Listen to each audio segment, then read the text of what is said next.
Welcome back to the Book of the Ball YouTube channel, everybody. I missed you. New MacBooks just dropped and I'm a little frustrated about it. Not only 2 months ago, I bought the new M2 Pro MacBook Pro 14-inch and I'm a massive fan of it. Am I upset that I didn't wait 2 months to get the even newer M3 Pro? Yes.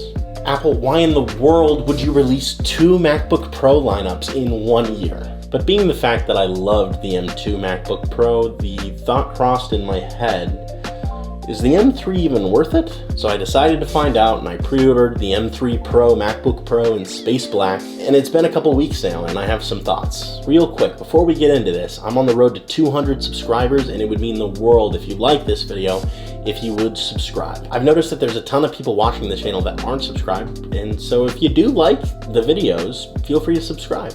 It's free and it helps the channel out a ton. So back to the video. First of all, let's get the one major visual difference out of the way. The new space black colorway. It seems the masses are still under the impression that the silver MacBook Pros are still the best color, but I'm starting to kind of get under the impression that the space black might be the new wave. It's not entirely blacked out, but it's far darker than the space gray, and I think it looks fantastic. Paired with the jet black MagSafe cable, I'm honestly in love with it. Also, they did a great job of making fingerprints less of an issue. It's still noticeable in some lightings, but they honestly did an incredible job of making the chassis of this MacBook Pro much less of a fingerprint magnet. So with the obvious color situation out of the way, let's talk about the chip. Everything is pretty much identical hardware-wise outside of that new chip. Now, I'm not normally a specs guy. I really like talking about how it feels to use a machine and what the upsides and downsides are of having it in your everyday life.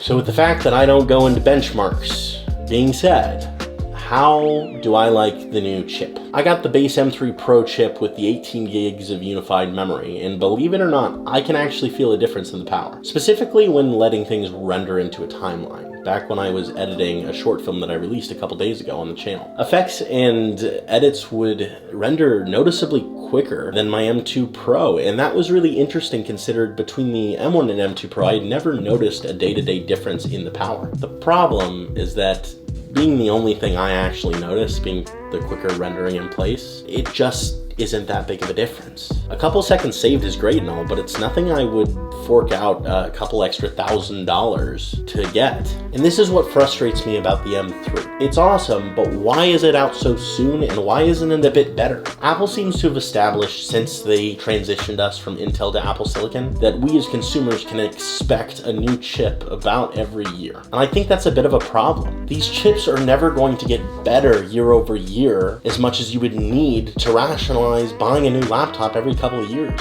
And unlike the iPhones where they can sell annually and everybody else just buys one every couple of years, I don't think that the Pro desktop level chips have that much demand. I would much rather see Apple do a big release for desktop and laptop chips every 3-ish years. It would make them much more desirable and it would make the anticipation much more exciting, as the developers and the teams behind the chips would have a lot more time to do cool things with them as well as make cooler machines. I'm frustrated by the fact that the brand new chips were announced this year and then I bought a machine with those chips, and not only 3 months later there was an entire new family of chips announced in the same year. I'm the kind of guy that checks in on the leaks and waits for the newer device to release when I'm in the market for spending a few $1,000s on a machine that I will keep and use as a tool for the next half of a decade. It's not that I'm concerned with having the latest and greatest, but it makes my purchase feel a lot less valuable when I go online and purchase the new latest and greatest laptop from Apple, and then a month later they push out the brand new latest and greatest laptop from Apple, especially when they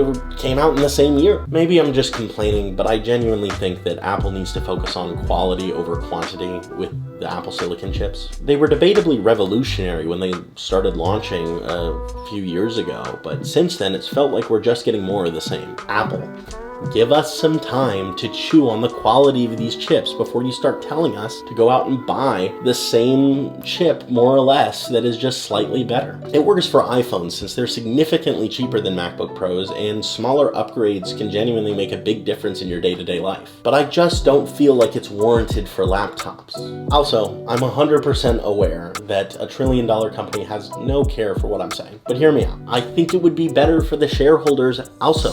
I don't personally own any shares in Apple, but if I did, I'm willing to bet I would be a little bit frustrated in the drop in sales since the M1 Max released. What would make me happy is to know that soon down the line, a new Apple Silicon chip is going to release that is a much larger step forward, and that chip would attract the same level of excitement from the masses that M1 did, because those longer term releases every few years would be way more valuable and way better than chips released 8 to 10 months apart could ever be. I don't know. I apologize if I'm ranting. I really like the current MacBook Pros, and the M3 MacBook Pro is more of the same great product. If you're still on an Intel MacBook, I 100% recommend going to the M3. And the new colorway of Space Black is awesome as well. If you have an M1 or an M2 Apple product still, I don't know if I would recommend this one because it's great, but it's just kinda still the same M1 to M3 chip that we've all gotten comfortable using. Thank you so much for watching. I will be back with a new video for you guys soon. Also, thank you so much for the support on my first short film, Go Away. It was my first time tackling a personal project like that was a little bit more cinematic and story driven, and it means the world to me that so many people really enjoyed it and that it resonated. Anyway,